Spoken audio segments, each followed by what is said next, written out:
we are starting on chapter 18.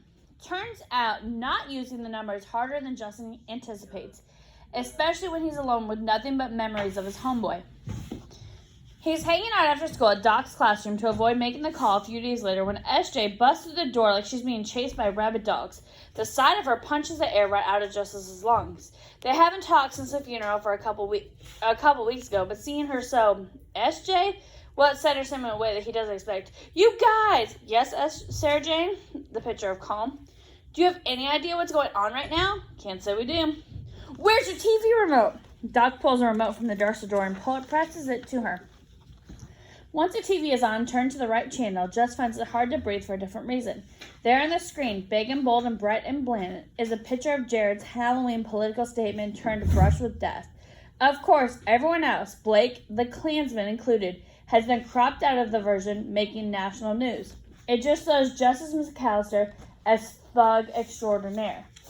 We've heard about his grades, SAT score, admission to an Ivy League school, but a picture speaks 1,000 words. This kid grew up in the same neighborhood as the young man accused of murdering Garrett Tisson's partner more or less on a whim. You've got to be kidding me, Just says. People all over the country have rallied to the cause, wearing Justice for Jam t-shirts, Jam being Justice and Manny, and riding with their music loud from 12:19 to 12:21 every Saturday afternoon to commemorate the time of the argument between them and Garrett. But if there's one thing that Just knows, from the Shamir Carson and Travanis Jenkins case, it really doesn't take more than a photo to sway mass opinion. SJ crosses her arms, and the three of them lean in to hear the analysis of some anti-gang violence pundit who appears on a split screen with the anchor. I mean, it's obvious this kid was leading a double life. This guy's saying, you know what they say, Stephen, you can remove the kid from the thug life, but you can't remove the thug life from the kid. SJ, you SOB. Doc, shh. This is blatant defamation of character, pundit. There are all these reports about how great kid Emmanuel Rivers was, but if this was the company he kept, well, I really don't know, Stephen. Doc just shakes his head. Unbelievable. We've received some reports that the other young man you mentioned, Quan Banks, is a relative of Emmanuel Rivers. You know anything about that? It wouldn't surprise me if both boys had ties to Banks. Who's to say Officer Tisson didn't see them on the same night as his partner was murdered right before his eyes? You have to put the pieces together, Stephen. Garrett Tyson and Tommy Castillo respond to a complaint about loud music, and there's a Range Rover parked in the driveway of some offending domicile, and some kid thug pops out of the backseat with a shotgun. Now that we're learning about these connections, who's to say it wasn't the same Range Rover Emmanuel Rivers was driving? Officer Tyson says that the boys pointed out a gun at him, and after seeing the picture, I can't say I put it past them. As the news cuts to another segment, SJ turns the television off. Doc looks too furious to speak. All Just can do is put his hands in his head. Effing Jared, SJ says. If that cretin wouldn't have... SJ's phone rings and Just lifts his head. When he sees the screen, his eyebrows jump to the ceiling. Who is it? SJ holds out the phone. Douche Nugget is the name displayed. Speak of the spawn of Satan, and he shall make his presence known. Jared? Yep, I'll take it in the hallway. As she pulls the door closed, Just hears her yell, seen the news today, a-hole? Doc throws his arm around Just's shoulder and gives him a shake. Want to talk about it? This is some BS, Doc. Just kicks the desk beside him and topples onto its side. Yep. It's not even enough that Manny's dead. It's like these people want Garrett to get away with it. I knew I should have said no to Jared's idea. Definitely shouldn't have let him take that picture, but I ignored how I was feeling about it because I was trying to be like Martin. He nods. You still writing letters? Nah, man. Why not? Don't see the point. My experiment obviously didn't work. Don't want to talk about it anymore. I see. You know what's crazy, Doc? What's that? I've got one memory of the day everything happened. Sharp pains in my chest and shoulder. Then not wanting to be able to breathe. In that moment when I thought I was dying, it hit me. Despite how good of a dude Martin was, they still killed him, man. Doc nods. I know. But I don't think knowing he'd be killed would have changed the way he lived, Just. He challenged the status quo and helped bring about some change. Pretty sure that was his goal, wouldn't you agree? All I know is he and Manny are dead, and I'm being cast as the bad guy. I get that. Look, Just, people need the craziness in the world to make some sort of sense to them. That idiot pundit would rather believe you and Manny were thugs than to believe a 20-year veteran cop made a sharp snap judgment based on skin color. He identifies with the cop. If the cop is capable of a murder, that means he's capable of the same. You can't accept that. Well, that's his hang-up. Shouldn't be my problem. You're right. I want to address the fact that he's trying to say the white people are uncomfortable with the idea that another white person is capable of murdering someone based on their skin tone in today's world. That's deep, right? As a white person, it's okay to feel uncomfortable. It's okay to feel like uncomfortable with what other people do, right? That doesn't define who you are, but that just defines who some people are, right? Okay. You're right, but it is your problem because you're affected by it. I know it's crappy, excuse my language, and it's definitely not fair, but these people have to justify Garrett's action. They need to believe you're a bad guy who got what he deserved in order to make the world to keep spinning the way it does. How does that help me, Doc? It doesn't. Just shakes his head again. Trey's number flashes through his mind. So why even try to be good? You can't change how other people think and act, but you're full control of you. When it comes down to it, the only question that matters is this. If nothing in the world ever changes, what type of man are you going to be? A dense silence settles over the room, but just as Jess is about to speak again, SJ comes back in. For a minute, she just stands there with her back against the doorframe and her eyebrows furrowed. SJ, everything all right? A clown, Christensen, seems to be shedding his douchey skin, guys. Huh? From Justice. SJ comes over and drops down in the empty seat next to him. She turns to look at him right in his eyes. He wants to clear this up, she says. Wait. Just shakes his head. Back up, I'm confused. Jared, that was him on the phone. Yeah, got that part. Well, he's mad about what they did with the Halloween picture. Says his dad is calling some people so they'll show the entire shot. Blake's clan idiocy included. Just doesn't know what to say. Isn't this the same guy who was just about to press charges against Manny for the beatdown he got?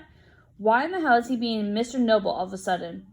What do you think is up with him? I honestly couldn't tell you. He seemed a little disillusioned. Like I picked up the phone and called him an a-hole, and he sounded like he kind of just crumbled. It wasn't here. It was next. It was on the wall. I can't even disagree with you, SJ. This is all my fault. I had to look at my phone to check who I was talking to. Just as jaw clenches. So now he must be Mr. Great White Hope? Correct me if I'm wrong, Doc interrupts, but Manny and Jared were good friends, right? Yeah, I guess. It occurred to any of you that the guy maybe wants his friend's name dragged through the mud any more than you do? Neither SJ or Just responds. But cut Jared some slack. He's grieving too. Just eyes drift across the room where Manny and Jared used to sit side by side in Socio Evo. Yeah, okay, Doc. I need to hit the men's room, Doc stands. Excuse me. When Doc leaves, Just' awareness of SJ's presence kicks up a notch. He looks at her hands on the desk and sees that her nails are painted green. It makes him smile. During one of their tournament prep sessions in her house, they had taken a break to make a snack run to the local drugstore. Just before they checked out, SJ asked Just what his favorite color was. When he told her green, she ran off and came back with a bottle of nail polish. Just clears his throat. So, wait, I need to say something. Okay. She turns to face him. I owe you an apology for bailing. She picks up at her nails. After the tournament with no explanation, I'm sorry. Oh. Some emotion he doesn't recognize surges in his chest. He's on dangerous ground and he knows it, especially considering the way she's looking at him. You, mind explaining now? I panicked. You panicked? Well, there was Mello, and I didn't know where you stood with her or how I fit. Anyway, point is it won't happen again. Okay. I mean it, Just. I want to be here for you. Anything you need. A friend, a hug, whatever. Thanks, S. Just bumps into her shoulder. I really appreciate it. She nods. So we're good? Yeah, we're good. VP released for Ramble Rousing, Sonia Kittress. Jillian Rivers, Executive Vice President of Davidson Wells Financial Corporation, has stepped down from his position following troubling reports of his involvement with the Justice for Jam movement. According to CEO Chuck Wallace, photographs of Mr. Rivers on the front lines of the Atlanta march that shut down traffic for hours last week triggered the loss of several high-profile clients and approximately $80 million in revenue for the asset management firm. In a press release yesterday, Wallace stated, while we respect the gravity of the tragic loss of a child, involvement in public disruptive activity is grounds for investigation and potential dismissal. Mr. Rivers has been a tremendous asset at Davidson Wells for over 19 years, and while we hate to see him go, we've mutually agreed to part ways. Rivers' son, Emmanuel, was killed in a shooting during a local dispute over loud music in late January. A trial date for the shooter, who was indicted last month, has not been set. Chapter 19. There's not a whole lot Just is sure of these days, but he knows he shouldn't be in this seat at the back of the number 87 bus right now. If it weren't for the newspaper article in his pocket, he'd be studying for finals or hanging out with SJ. But all he's thought about over the past few days is how sad Manny's parents were when they invited him over to tell him they were moving. So, what happened to Manny's parents? They're moving. Why?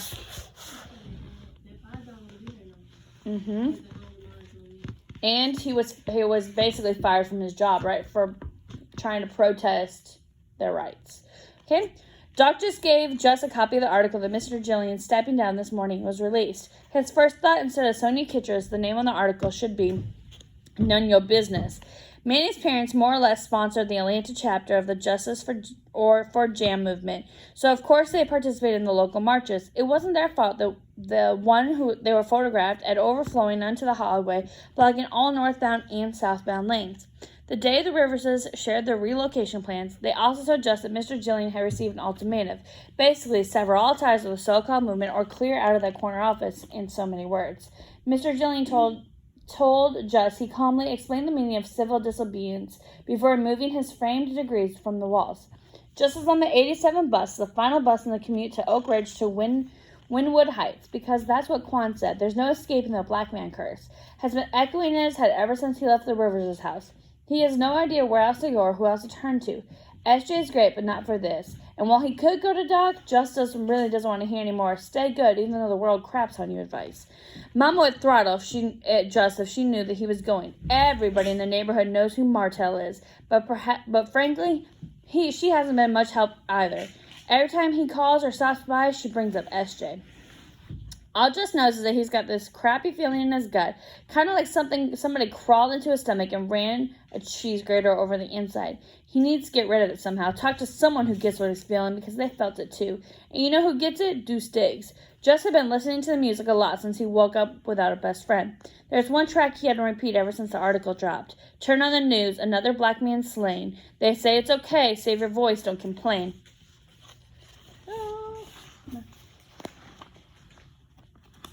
It should all be on page 158. This isn't about race, so stop using that excuse. Now look at the funny picture of Obama in a noose. What's a noose? What's a noose? Can I tell you what I think it is? Yeah. A noose, like something like a newspaper? Noose.